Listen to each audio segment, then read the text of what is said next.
Well, hello there. Hope everybody's doing well. You know, as Lloyd Evans would say, today we simply must talk about the Society's branch complex in Palm Coast, Florida. We cannot stop speaking about the things we have seen and heard. And this is one of their newest branches in the United States.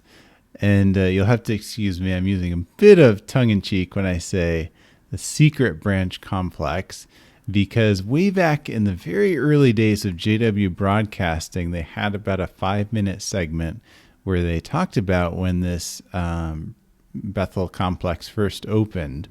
And I think it was in Lloyd's maybe first or second JW Broadcasting rebuttal where he talked a little bit about this clip. But, in the years since then, roughly 7 years since then, and the hundreds of videos that the Society has produced, to my knowledge, they've never talked about this branch since then. And the same way in the printed literature, no mention of it. And so, considering as all the things that the Society likes to talk about or record segments about, it is interesting that they've never really mentioned this place again since then. So I think it's worth a little delving into, and that's what we'll do today. Now, I think to get a full picture, it's hard to talk about a single branch complex in the United States in isolation. You sort of need to look at the whole picture of the branches. And so for just a minute, I want to go back in time to the end of 1984. And so I can remember I was about 6 years old then. My parents had actually just gotten baptized the year before and had converted to the Jehovah's Witnesses. And it was at the end of 1984 that the Watchtower Society purchased this roughly 700-acre property in Patterson, New York. So it's about roughly an hour north of New York City and north of all their existing Bethel complexes in Brooklyn there. Interestingly, it's just about a year after Ray Franz published The Crisis of Conscience that the Society made this big property purchase. And this would become the Patterson branch of the Society. And it's actually the first new branch complex in the United States since the 1960s when they'd bought started Watchtower Farms. It was quite a long building project. Patterson ultimately wasn't dedicated until 1999, so roughly 15 years later. But in that 15-year period, it was open for visitors much earlier on. And it was rather ingenious or intelligent of the Society that one of the very first buildings that they completed was the Patterson Inn, which is essentially a hotel that the Society built on the property just down the driveway a little bit from the Bethel itself. It's a 144-room hotel. And so initially the Society built the hotel, the inn, and then they used it for housing for the construction workers as they built the residence buildings. Then the construction workers moved into the residence buildings, and then the empty inn was available to be used for visitors, for witness visitors to visit the construction project. And I can remember doing this as a kid, that we went up during the construction one year. And another very early building that the Society had built was a visitor center there, and it was complete with sort of a lookout tower that you could go up to the top and look over the construction arena there and see what was going on. And so this is a very ingenious way that they progressed through the construction, because the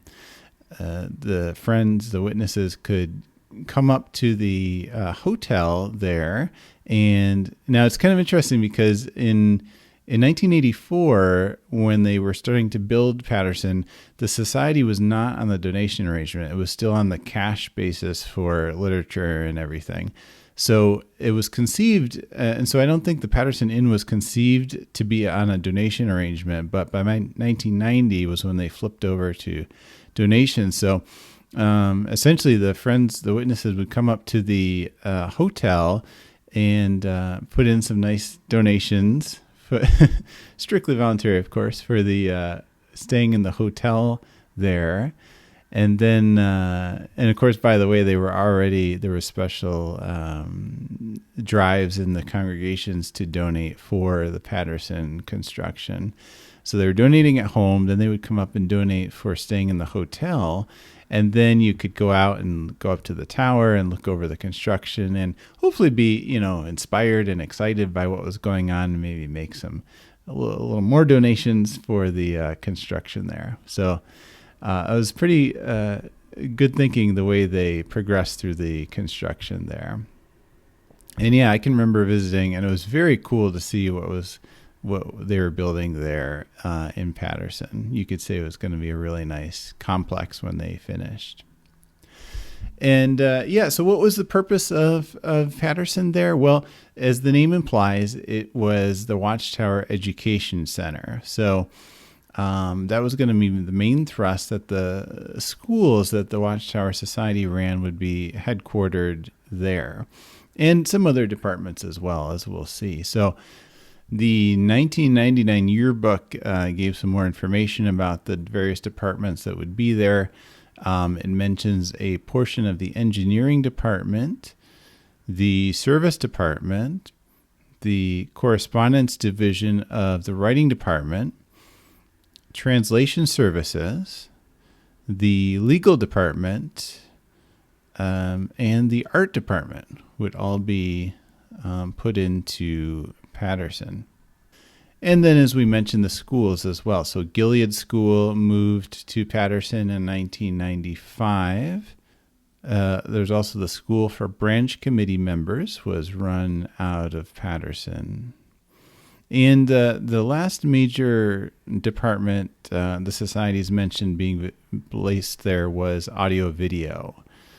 And one segment specifically in the audio video was that ASL video translation was at Patterson, American Sign Language. And this was something that I was fairly well tuned into, living for a lot of my witness time near Rochester, New York.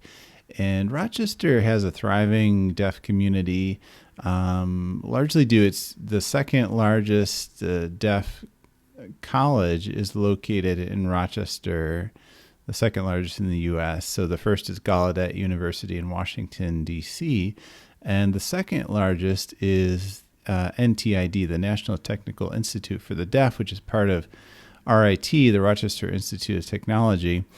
And so there was a lot of deaf students in Rochester, and as a result, there was a lot of interest in among the witnesses in the deaf community, either deaf groups in Rochester and witnessing to deaf folks. And so I can remember talking to there were folks in Rochester who hearing young people my age who had deaf parents, and they were ones that kind of prime ones that the society would use for ASL translation, because they were very fluent in ASL.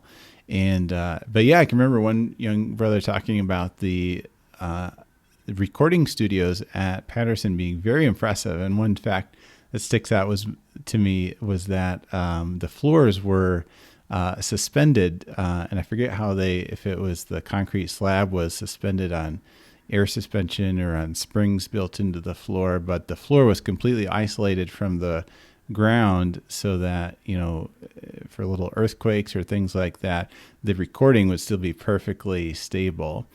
And so that seemed really cool to me at the time, that the society was kind of sparing no expense to make these beautiful recording studios there at Patterson for ASL. Other things that were located at Patterson were the photo lab, information services. Another school was a school for traveling overseers, and the school for congregation elders lived there for a while.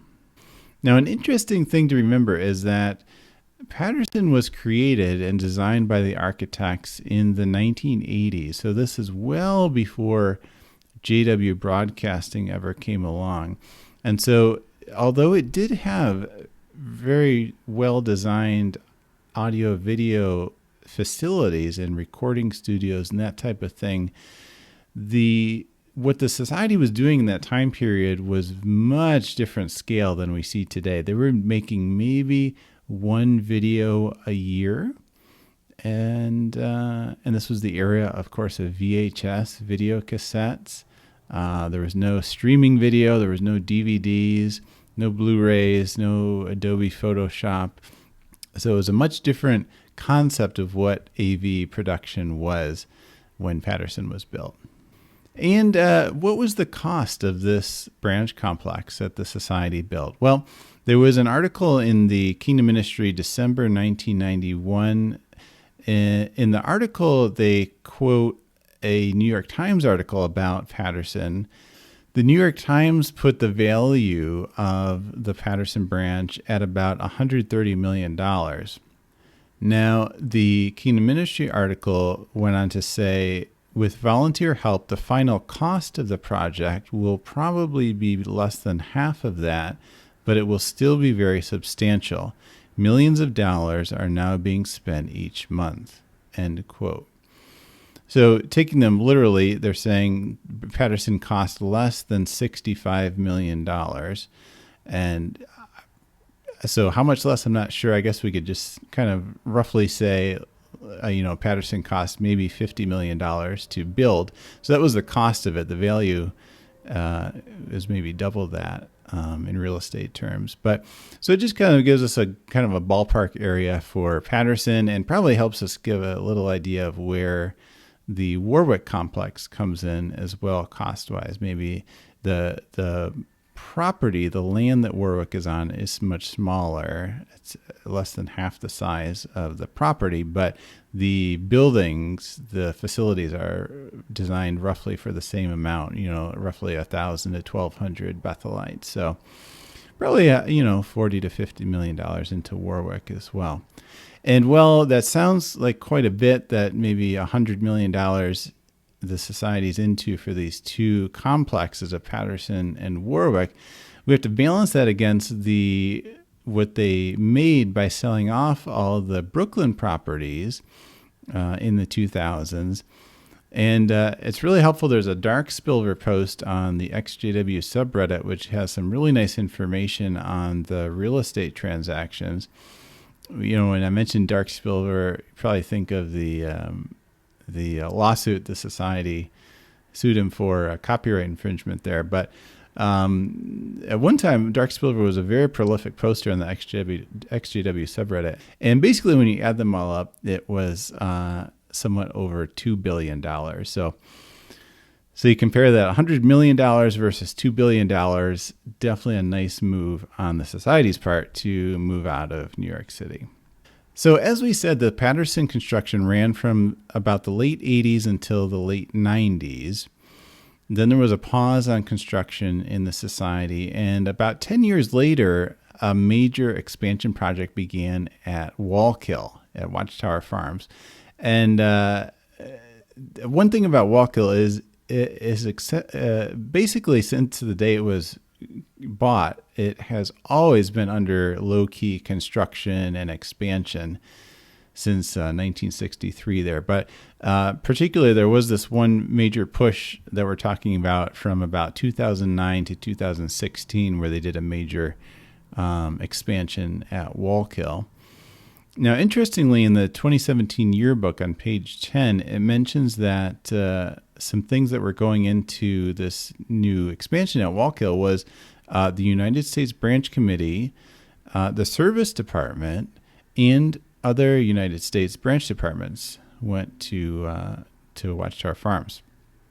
So this was pretty interesting to me that here the Service Department had been at Patterson for about 20 years at this point, and now they're moving out again and heading over to Wallkill. So leaving that, I assume, fairly substantial office space empty at Patterson. Now, running concurrently with the Wallkill expansion was when the Warwick construction project began. So this was a 253-acre property purchased in 2009, and that was dedicated in 2017, and that serves as the world headquarters of Jehovah's Witnesses. So it's a little background. That's the major new construction projects of the society in the past 10, 20 years. Now, well, those are the only new construction projects in the United States. Those are not the only expansions or real estate transactions the society has done in the United States in that time period, because they have been fairly busy purchasing existing properties as well. In the 2013 yearbook, the society introduced the concept of remote translation offices, or RTOs, they're abbreviated. And the idea of this was that instead of having translation teams located at Bethel homes in branches around the world, instead you'd have these cells or these small groups of translation teams put into smaller local facilities scattered around in various countries. And the idea was ostensibly to save money. It would be cheaper to have small translation teams here and there instead of having an entire branch office open. And this was in the period when the society was closing down a fair number of its branches around the world. Now, it is interesting if you look at the 2021 Watchtower publication called How Your Donations Are Used, it does mention that the society in the past year spent $13 million keeping all the remote translation offices open. So I'm not sure exactly how much of a cost savings they're realizing. Now, interestingly, this move that the society made to move RTOs out of Bethel into smaller facilities did happen in the United States as well, even though the society has very extensive branch facilities in the United States. So there's 4 RTOs in the U.S. currently. And the one we're going to focus on in particular was that in March 2014, the society bought a property for an RTO in Fort Lauderdale, Florida. And I know for me, at least, Fort Lauderdale, I knew it mainly prior to that point as a place for crazy spring break vacations. But the society decided to place one of its remote translation offices in Fort Lauderdale. Conveniently, we get a good amount of info from a blog. It's evidently run by witnesses, but not, made by the society. But this blog is simply called JW Branch Offices. And as we read through the information here, it tells us that this was a property formerly known as the Ocean Stream Apartment Complex. So this is a property the society bought for $1.95 million in 2014. And there's a few buildings on this property. So there's a 3-bedroom, 1-bathroom house, a 2-bedroom, 1-bathroom house. There's 18 1-bed, 1-bath apartments, 2 studios, 4 efficiencies, and of course, essential for any Florida house, a in-ground swimming pool. So there's about 12,000 square feet on this property. And basically, primarily each RTO the society makes is for one major language or language group. And this property was going to be for ASL. And so as the society mentions in a press release they released in May 2015, that this property was purchased in March 2014. They began to relocate the ASL translation team down there from Patterson in November, and by May 2015, they were fully operational in Fort Lauderdale. So this is kind of an interesting question that comes up then. If the ASL translation team had this fully functional, very nice recording setup in Patterson, which they'd been using successfully for 20 years now, why was it that they moved everything out to this apartment complex in Florida that required, renovation and building recording studios down there to get a similar setup? Well, in the press release the society gave out, they wrote that, quote, "Now that our operations have moved to Fort Lauderdale, our translators are immersed in a city with a larger and more diverse population of international ASL users. So this is a really interesting comment here. They're saying they wanted to give their ASL a more international flair, I guess. So this is a very odd statement. You know, sign language is a tricky thing in that ASL is for the United States, and each country has sort of developed their own sign language independently. So just if you know ASL, there's no guarantee that you'll be able to speak to deaf folks in another country. Now, there are a few countries that do use ASL. Bolivia uses it, Barbados, and there's some countries in Africa that primarily use ASL. But most other countries have their own sign language. I did try and delve in a little bit to see, is that true that Fort Lauderdale is some sort of hub of deaf activity? And I didn't really find anything to support that. In fact, if you look at what Gallaudet University has reported, they say the highest percentage of deaf people in the United States is actually in Alaska at an estimated 3.9%. Florida is just very middle of the pack, a 1.8% deaf population. So the reasons seem a little, don't quite add up. But at any rate, this is the second major department that moved out of Patterson. So first was the service department, and now the ASL translation team was gone. So again, another second office space kind of vacated there at Patterson. Okay, now let's bounce back for a minute to New York State. 2 months before that ASL RTO was operational in Fort Lauderdale, the Society purchased a large industrial property in Brewster, New York. Now, Brewster is just down the road from Patterson, maybe 5-10 minutes. And this is, in both Patterson and Brewster, about an hour from Warwick.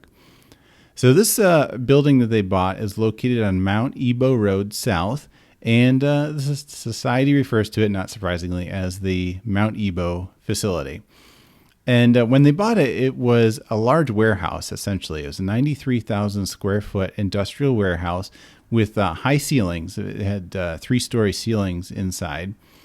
And basically, it's about 20,000 square feet in office space, and then the rest is just a huge open warehouse area there.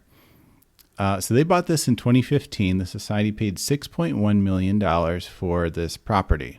And then it did sink some more money into remodeling it. They updated the office space. They installed a canteen, a cafeteria there.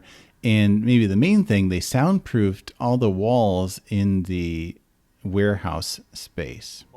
It was decided that an outside construction company would be used to do the majority of the renovation work at Mount Ebo. We made a number of improvements to the building. The walls were sprayed with 1 inch to 1.5 inches of acoustic absorption material. This material is made out of newspaper with glue. Those two things are sprayed on the walls. That thickness then will help absorb the sound waves that are traveling inside the room and help prevent echo from occurring inside the studio. Now we have 3 separate dedicated studios. So with the soundproofing that was installed, they can be filming on one stage and we can be building in another. There doesn't have to be a shutdown during filming. We also have a beautiful area now set aside specifically for prop storage. So we have props on site. We don't have to go to a warehouse to get them. Creating an area that's devoted to storing all our wardrobe and having a separate area for all of our tech equipment, cameras, lighting, etc. Those things just made the building not only usable, but just ideal for video production. The office space was another plus. Those received a little refurbishing to upgrade the finishes, and a small cafeteria was provided to feed the crews at lunchtime here. Now, we might be saying, well, hold on, Patterson was built with studio space, and that is very true. But again, it was designed for a very different scale of video production than what the Society is doing today, with basically a continuous flow of TV shows and cartoons and movies that use many actors and large green screen setups for special effects. With all these shows being produced by the Watchtower Society now, the Mount Ebo building is a perfect complement to the Patterson facility. All right, now let's bounce back to Florida, because 3 months after purchasing the Fort Lauderdale property, the Society bought a sizable complex in Palm Coast, Florida, for just over $7 million.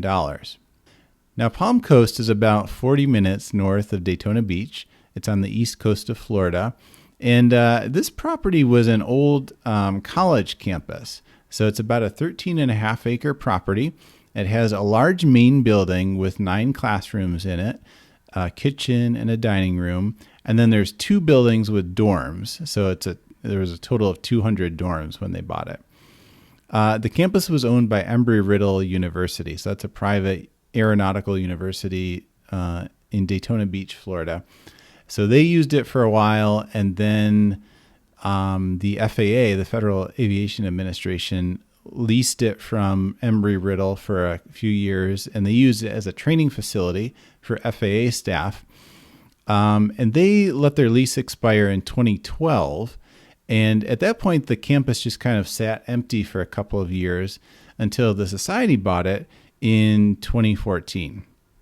And the idea is that the Society bought it to use it for the newly christened School for Kingdom Evangelizers. We were all excited with the announcement of the new school that replaced the School for Single Brothers and the one for Christian couples.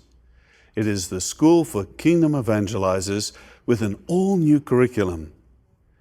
We're pleased to inform you that the first 2 classes in the United States have completed and the students have received their assignments. One of the classes was held in a beautiful new facility in Palm Coast, Florida. This is a beautifully refurbished facility for theocratic education. We're pleased to provide you with a look at the property and the work that was accomplished to make it ready for the first class. Now, just as a little context, you might recall the Society created this school, SKE, as a replacement for 2 other schools, the Bible School for Christian Couples and Bible School for Single Brothers. They had been created a couple years earlier in 2011, and each of those kind of replaced 2 other schools. So the Bible School for Single Brothers is what was originally known as Ministerial Training School. And then the Bible School for Christian Couples sort of replaced Gilead School, because in that time period, the Society radically changed what Gilead was. And so whereas for many decades, Gilead was where regular pioneers in the organization would apply to be trained to become missionaries, after this point, Gilead was only accepting witnesses who were already serving as missionaries or in other forms of high-level full-time service. And instead of applying, it was more of an invitation-only sort of school. So the quasi-Gilead experience was going to continue at Patterson, and then those other schools for single brothers and Christian couples were operated at assembly halls around the country, as MTS was as well. And so, but however, the School for Kingdom Evangelizers was a little different arrangement. So this would still be a 2-month school, but it would accept married couples, it would accept single brothers, and for the first time in many decades, there was a school that would accept single sisters as well. And all 3 groups would be taught together in classes at the Palm Coast facility. Again, a very interesting decision because, Patterson was designed as the educational center of Jehovah's Witnesses. They had several departments move out in the years previously, so they had a lot of open space and certainly were designed to accommodate, the 150 students at a time that SKE would be handling. But instead, the Society bought this college campus in Florida. Now, the Society wanted to start the first SKE class at the beginning of the new service year in 2014 on September 1st. And this left, essentially, they bought it just a couple months before that. So it left just a couple months to kind of refurbish this facility that had been sitting empty there and kind of get it up to speed for that first class of SKE. So it's a very tight schedule, kind of a rushed project. But, witnesses are always, always ready to help. And hundreds of volunteers descended on the complex to kind of get it renovated and ready to roll for the students. And even at that, they were still, as the society describes in that one video they've made about it, it was even the day students were arriving, they were still trying to complete the renovations. Sometimes our challenge was not enough time. We'll have to crunch a schedule and getting the right people at the right job at the correct time too. But it seems like every time it worked out the best way it could have worked out. Jehovah's Spirit guided us to make good decisions. We can see directly that Jehovah has said, this is where I want you to go. I believe that the day that I arrived, the carpet had not even been laid yet. But the next morning, everything was done and the sofas were on top of the carpets as if nothing had happened the night before. And it brought to my mind how amazing Jehovah's people, how hardworking they are. There was perhaps maybe the time frame of a month and a half, and I thought to myself, how will it be possible to get this facility ready and to make it an educational center? When I came to this place and I saw hundreds of brothers and sisters who were here volunteering, and I thought to myself, the only way it could be done was through the Spirit of God. So ultimately they were able to wrap up the getting the Palm Coast branch facility here ready to roll for students, and that's where SKE operates. And my understanding, somebody can correct me if I'm wrong, is that also the School for Circuit Overseers runs down there, that it's been moved out of Patterson. So about 6 months after the society began using the Palm Coast Bethel, they made the news because a witness was found dead at the facility. So this was a witness named Shante Richardson. He was 41 years old from Mobile, Alabama, and he had been there for about 2 weeks doing temporary work, interestingly helping with ASL video production that they were doing there. So that was a bit of unwelcome publicity the society had. The autopsy later determined that the witness had died of natural causes. And so that happened there. And essentially the society went on to use the facility for about the next 3 years for SKE school. However, in November 2017, the schools were shut down at the Palm Coast Bethel. And what they'd been running into was that students during their 2 months there had been getting sick. Some of them were having trouble breathing. And essentially it was found that the facility was infested with mold. I don't think this would be any surprise that happened to anybody who's been to Florida. It's very humid there. And, so the facility had been sitting just kind of vacant, empty for 2 years before the society bought it.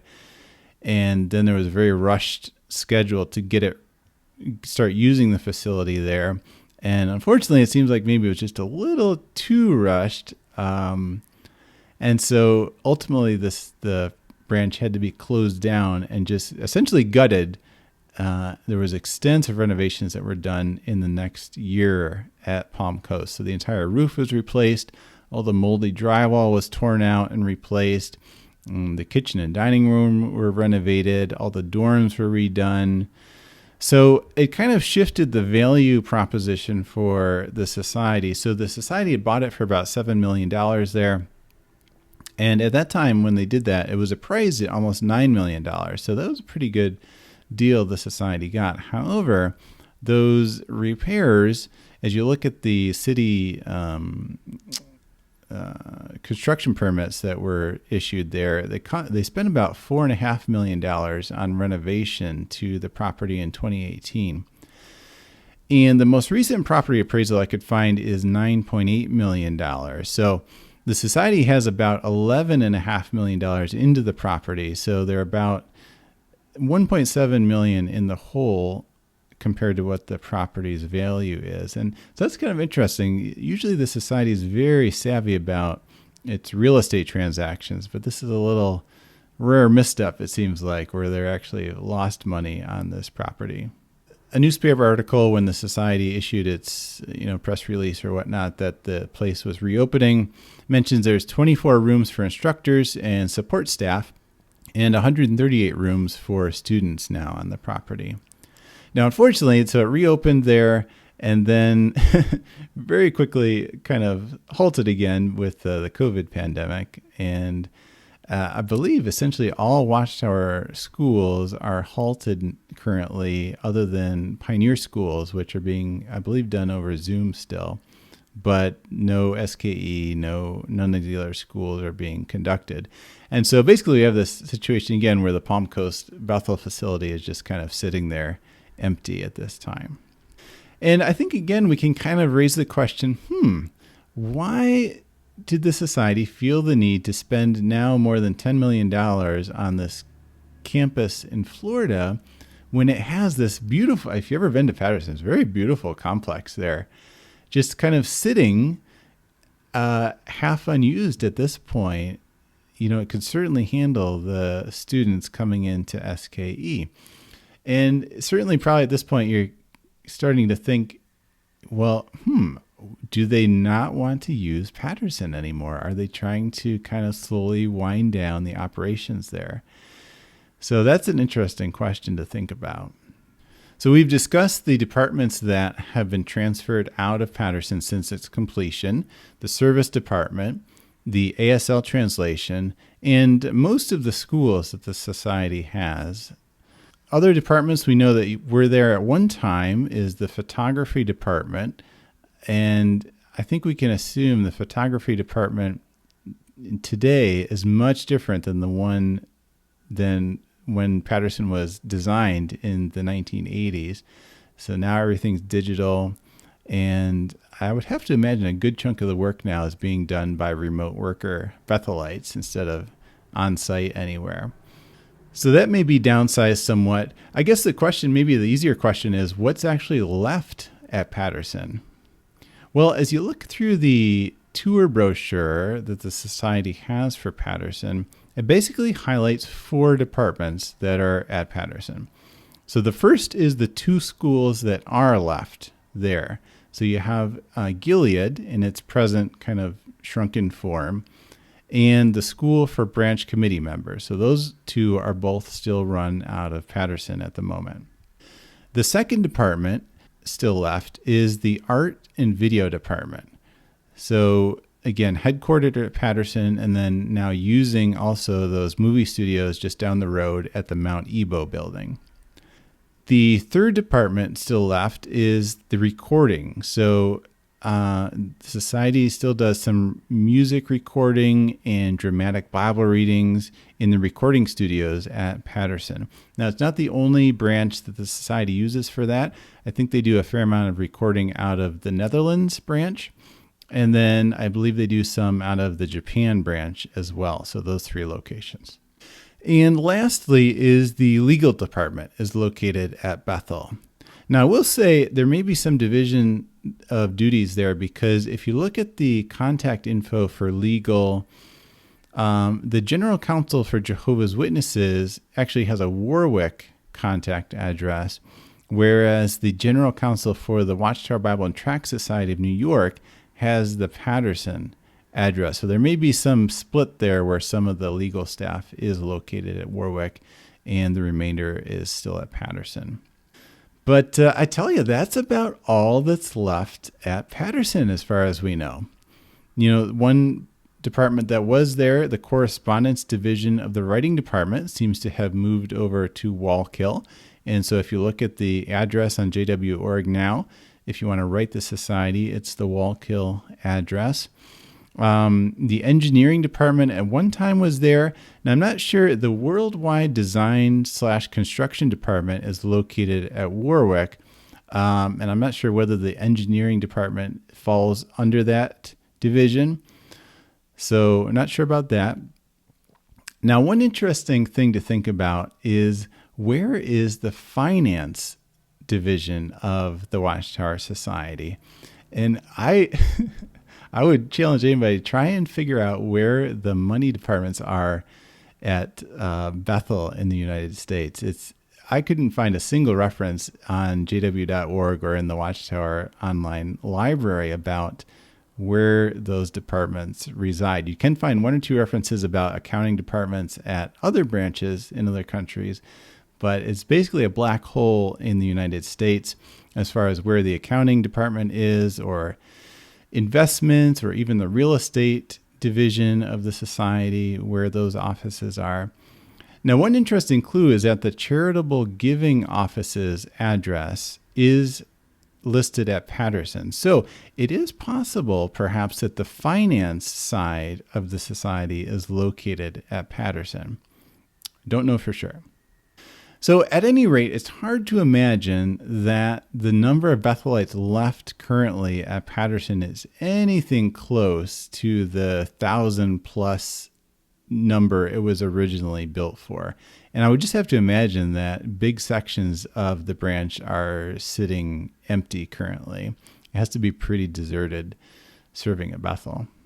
Now, interestingly, there were a number of posts on the XJW subreddit that popped up last spring, and they were mentioning that there were announcements being made in the congregations that a major renovation of Patterson was being announced, and that dedicated contribution boxes were going to be placed in Kingdom Halls to fund this renovation, this remodeling of Patterson. Now, that's something I didn't quite run across anything in print about that, but in a recent video about the Ramapo project, they do mention the remodeling project at Patterson. We want to work with the LDC to identify brothers and sisters that can help and be trained now. They could either be assigned to local projects with the LDC. Some of them could be invited to start helping on renovation projects like the one at Patterson.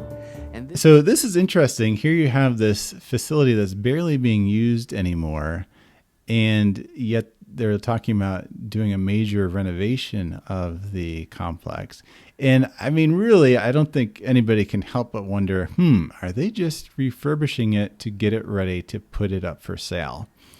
You know, they have, let's say, $50 million invested in the property, and maybe time to see if that money can be retrieved by selling it.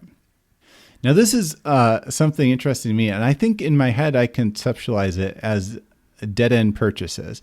And I don't know if I've mentioned this, but I'm really into bicycles, and always buying and selling different bikes and bike parts. And there's sometimes where I'll run across a bike that is of really good value, and it's something that I personally like, but there may be something a little off with it. It may be damaged in some way. And when I'm contemplating whether to buy it, I'm thinking, yes, I like it. It's a good deal, but it's going to be very hard to ever turn around and sell this bike again. It is a dead-end purchase. So I'll have it, but whether I'll be able to get my money out of it again, very doubtful.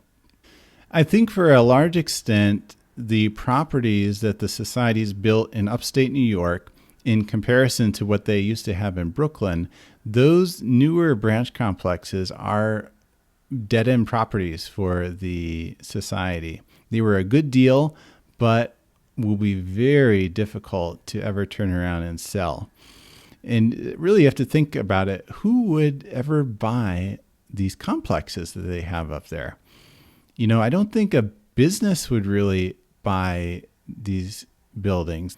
You know, what sort of business would have its employees living on the property? They don't go home at night. They live there 24/7. They eat there. They really don't interact with the surrounding communities at all. It's just not the way commercial businesses are set up. Now, interestingly, it could perhaps work as a college campus, so kind of the opposite, whereas the Society bought that college campus in Palm Coast, a college campus could buy one of these, the Patterson complex and use the residences for dorms. But again, you have to wonder what college would buy this campus in Patterson. If you've ever been up there, they're not exactly located near anything. They're just kind of sitting out in the country. And, Cornell University's in that neck of the woods. And then the State College, SUNY, is up there. But they kind of already have their campuses established in the area. And so would they really be looking to spend $50 to $100 million on a whole new campus kind of out in the middle of nowhere? Seems a little doubtful. Who knows?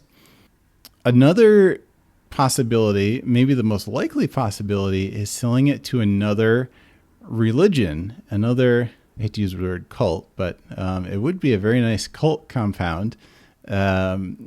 And this is something interesting. The Society over the years has sold a few properties in that area, the upstate New York, north of the city, to ultra-Orthodox Jewish organizations. And that's probably the most likely because basically it's set up perfectly for another kind of fringe religion to have its followers live on the property and do all their work on the property. Again, there's just very limited number of customers like that. Mormonism, ultra-Orthodox Jews, Scientology. And again, do any of them want to buy this complex in upstate New York? Hard to say, but it's a very short list of potential customers. And the thing is that, just like the Society learned when it bought that Palm Coast facility that had been sitting empty for a couple of years, it takes a good bit of work and money simply to maintain an empty facility so that it's in saleable shape. So you can't just move out. There's going to be continuous upkeep, even if they would like to vacate the property until they're able to sell it. So will the Society ever be able to access that $50 to $100 million that they have as far as value in Patterson? It's hard to say. But it does seem as if they're heading that way where they're kind of slowly emptying out Patterson, even if it requires purchasing multi-million-dollar properties in other parts of the country. And so as you think about those four things that are left at Patterson, all of them would be very easy to move to any of the other branches in the United States, with the exception of the audio-video production. That requires dedicated facilities. And that is where Ramapo comes in. Now, interestingly, if you look at the video the Society put out called A New Construction Project is Being Planned, it explains that in 2009, the Society purchased not one, but two potential properties for a new world headquarters. Going back more than a decade ago, from between 2005 to 2009, when we were searching for property, these two properties became available, and they both seemed as though they were suitable. And it was the organization's decision to go with one and not develop the other. Now, when it seems like there is a real need, we can develop the second property that we already have, that we already own, and we already have a good reception with. To me, so they ended up going with the Warwick facility, and they just kind of kept the second property, which is only about 2 miles away, just kind of kept it in their back pocket for possible use or resale down the road. And by 2019, about 10 years later, plans had emerged to essentially move everything in Patterson to this new complex that would be built on this twin property to Warwick, just about 5 minutes away from the world headquarters. Now, certainly as you look at what the Society currently has as far as AV production in Patterson and Mount Ebo, there's really, I don't think, anything wrong with the setup they have currently. They have good capacity for what they'd like to do currently. In fact, the Society made a whole video talking about how great the Mount Ebo facility is. A larger space was needed at world headquarters in Patterson. Our brothers prayed for a solution that would expand the workspace while making the best use of our donations. Let's see how Jehovah answered their prayers. Back at the end of 2014, early 2015, a broker alerted us to the availability of this facility here. It was ideal because it was located just 7 minutes away, a 7-minute drive from Patterson. It's perfect for us, for our needs, because it's a big space, and that's what we need to build multiple sets, so 70,000 square feet of warehouse. And we also need offices, and there was 20,000 square feet of offices already in place in that building. So the question arises, well, why try to sell off Patterson and Mount Ebo and essentially replicate the entire thing an hour away, 5 minutes from the Warwick headquarters? So this is an interesting question. I think I came up with a few possibilities as far as reasons for that. The first reason I was thinking about was convenience. And well, it is kind of the most superficial reason. I think it's probably one of the biggest reasons as well.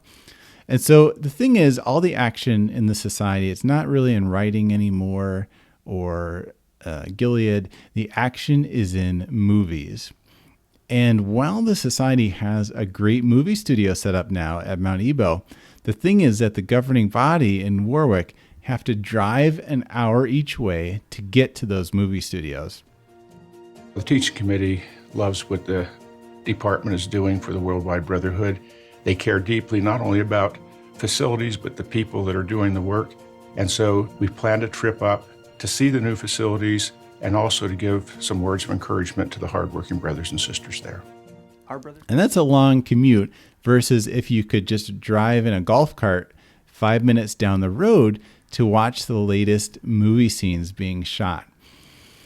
And while I've never been on a movie set, I've heard that they are really cool.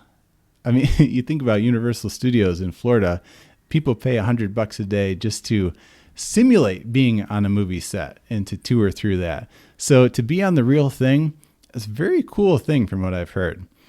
And I'm sure the governing body would love to be able to pop down to watch movies being shot, to interact with the producers and the directors and the actors in the movies at that each day.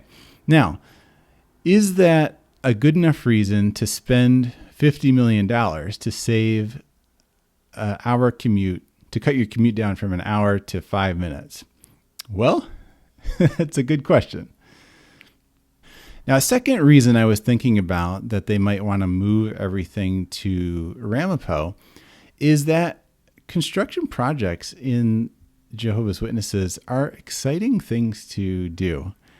I can remember being on quick builds and whatnot, that's a lot of fun to be involved in Kingdom Hall construction for a few reasons. You know, you can do it instead of field service, and it still counts as, you know, sacred service. There's very few Jehovah's Witnesses that actually like going out in service. Even Tony Morris has said he'll be glad when that's over. And so the idea that you can do something else and still be in good standing, that's pretty cool. You know, it's fun to not have to dress up in a suit and tie. You can wear a flannel shirt and jeans and work boots and still be in good standing. It's fun. It's just fun making things with your hands to make a new building. It's just kind of satisfying to the soul to be able to look back and say, hey, I helped create this physical thing in the world. And that's kind of neat to do. And for the governing body, well, they're not swinging hammers per se. I think it is kind of similar that they are helping create physical things that they can look back at. They actually get to decide to build the thing. And so that's kind of a fun thing to do. You know, as you look at them here checking out the Ramapo site, it just looks like they're having a good time. That this is a fun project to be involved in. This is kind of something I realized with the last stimulus check that went out. I bought a couple odds and ends for my living room.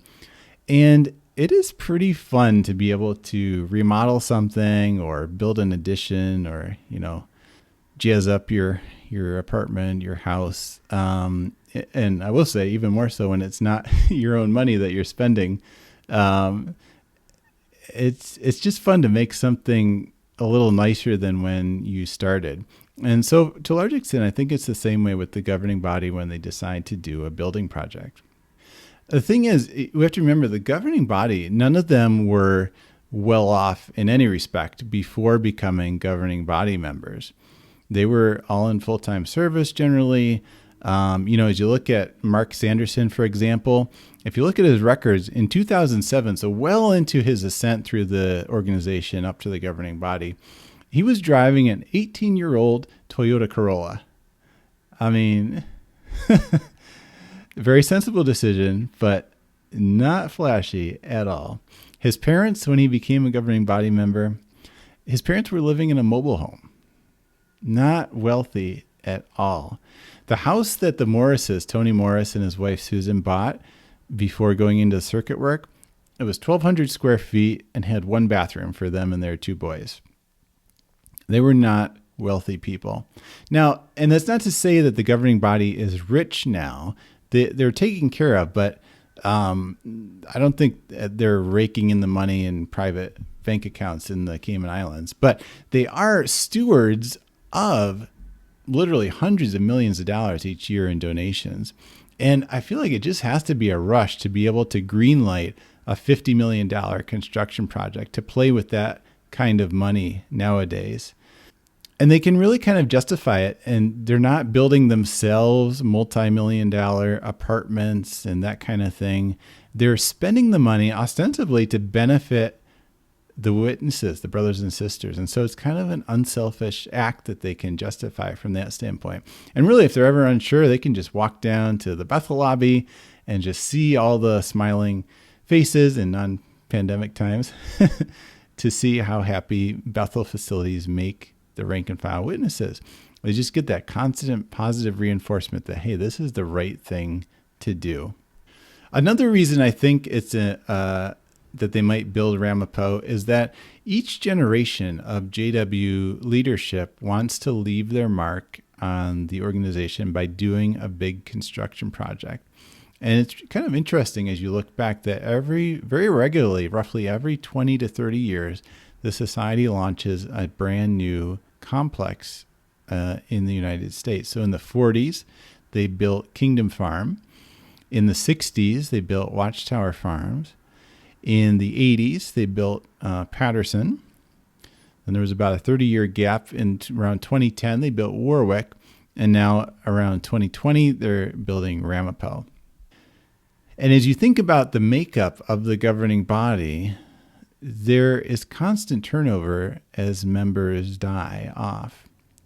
And so the members, if you think about who was on the governing body when Patterson was built, it's essentially a completely different group of men to the governing body of 2021. And each one of those men would, I think, like to leave a little mark to kind of accomplish something great for the organization. And the structure of the Watchtower Society makes that very possible because there's really no oversight. There's nobody they need to answer to. There's no board of directors over the governing body. There's no stockholders that they have to talk to in annual meetings every year. There's no need to put away money for the future. They don't have to say, what is the governing body of 100 years from now going to need? Because the theology is the end is always just a few years off. So you might as well spend the money now on kingdom interests. And interestingly, when they do spend money, they sort of spend money to make money. Because spending money on construction projects will tend to increase donations because really the rank and file witnesses get excited too, just like I know I was when I visited that Patterson construction site back in the day. So I think those are some of the most likely reasons why Ramapo is being built. Now, a somewhat related question is not why Ramapo would be built, but should Ramapo be built?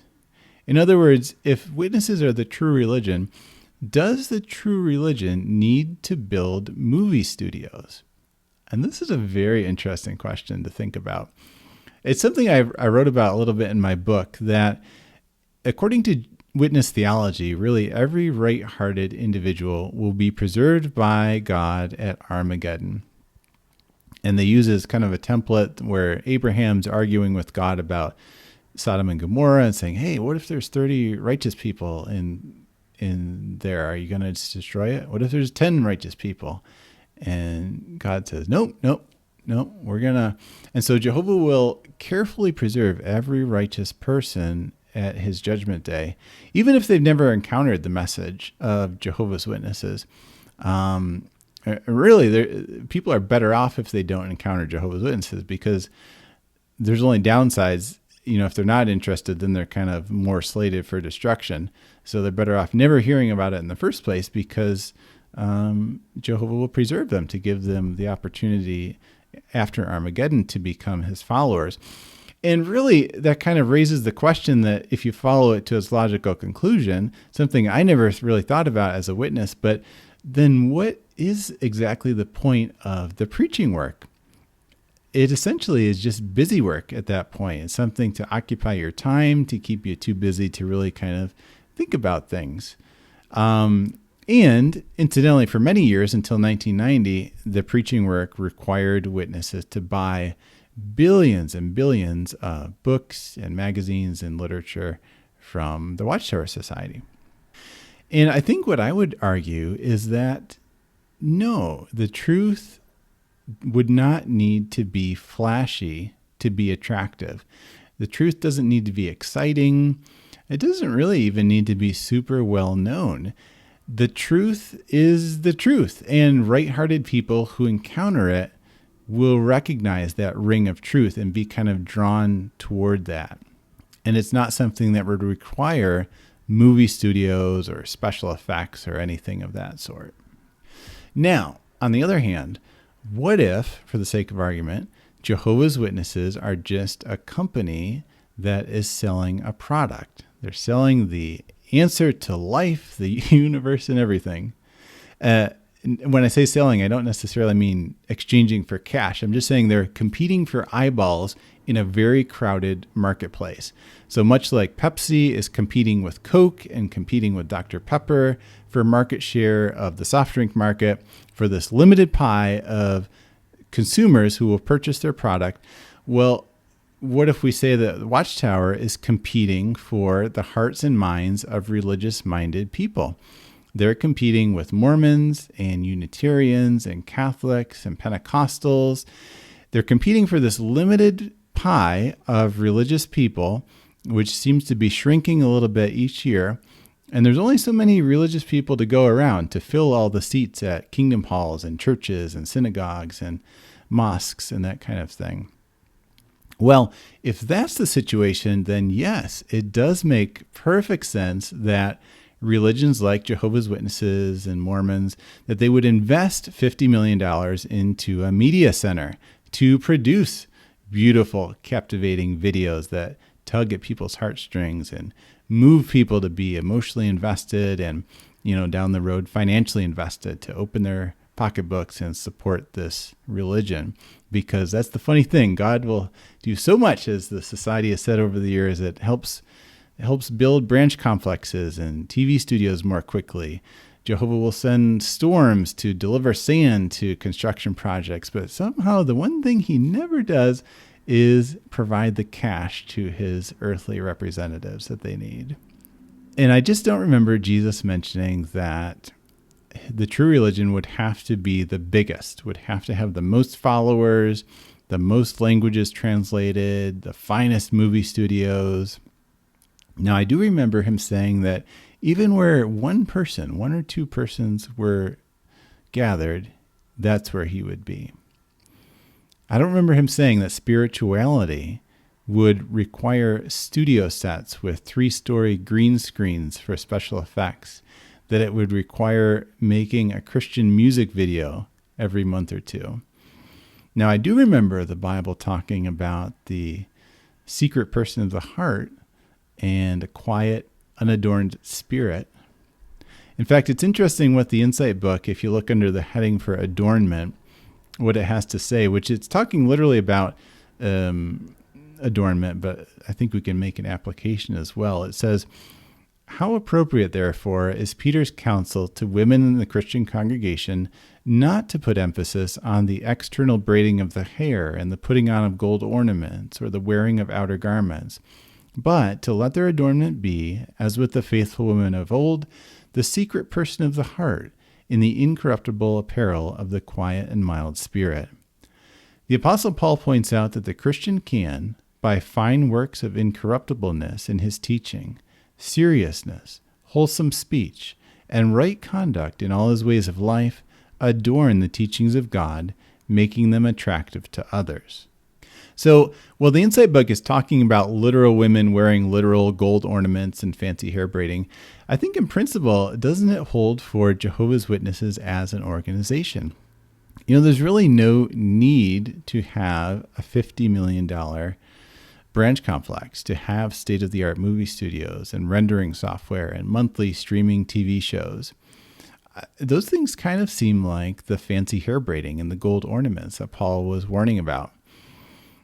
As the Insight book says, the things which really would make the true religion attractive to others is incorruptibleness in its teaching, seriousness, wholesome speech, and right conduct. And that is enough to attract people to what is true.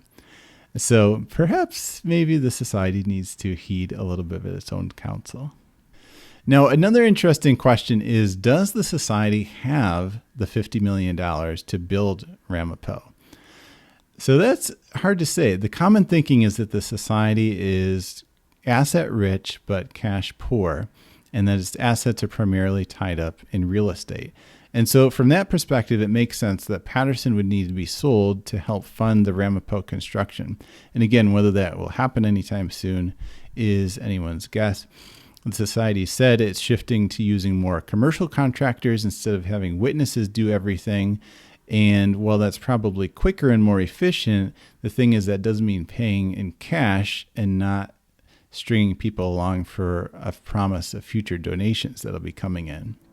On recent large-scale projects, we found it very successful to hire contractors for the specialized or the heavily mechanized parts of the work, such as the steel superstructures or the concrete superstructures of the buildings, the building envelopes, cladding or roofing, and then to get volunteers to carry out the all-important hidden work, or where the detail really makes the difference. For example, the underground utilities or the site works, the mechanical and electrical fit-out of the buildings, as well as the all-important finishes. And it probably raises another separate question. Have donations taken a dip since in-person meetings stopped a year ago? That would be really interesting to know where the society is at financially in the past year. Another interesting thing I was thinking about is that as witness schools like SKE are moved away from headquarters, the interaction and the feedback that Bethel staff, especially the governing body, get with ordinary Jehovah's Witnesses is kind of reduced more and more each year.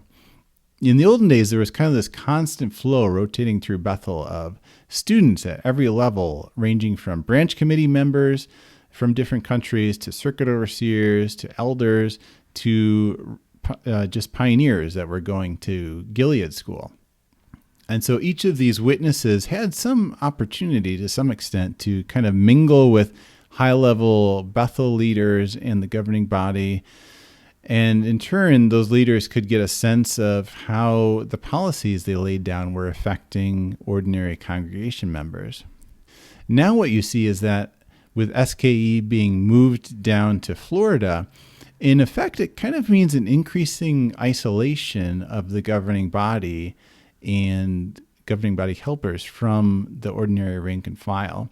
And so I can't help but wonder if we'll see down the road kind of more extreme policies come out, ones that don't take into account the difficulties that ordinary witnesses have living the witness lifestyle. Because for something may seem perfectly reasonable and easy to do for a Bethelite living in Warwick that has no small children, doesn't interact every day with worldly people, And yet that policy can be extremely difficult for a witness family with 3 little kids living in Cincinnati or Minneapolis or wherever.